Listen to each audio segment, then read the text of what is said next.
Hi, my name is Christine. Today I'm gonna talk about a data structure called linkness in computer science. Uh, linkness is the one of the most simple basic data structure and is super powerful and useful. And so, what is a linkness? A linkness is a flexible data structure where elements are connected by reference. So, uh,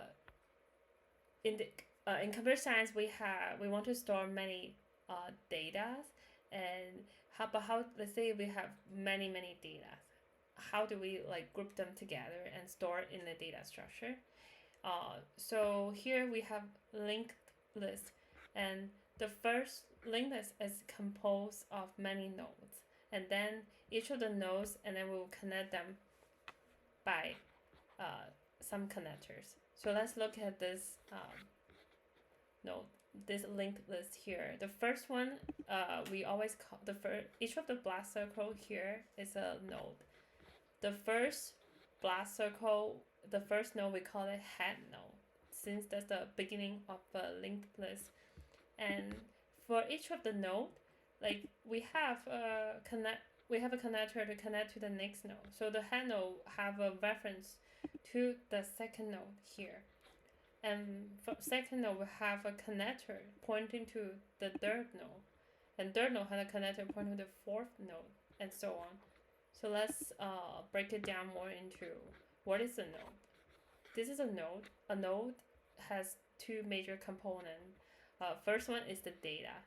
Data is the node contain a data. The data can be any data. It can be an integer, a string, an object, it can be anything. And the second component of a node is a pointer. The node will tell us what is the next node. So it has a connector to the next node. And we call it pointer. Let's see a linked list in more detail.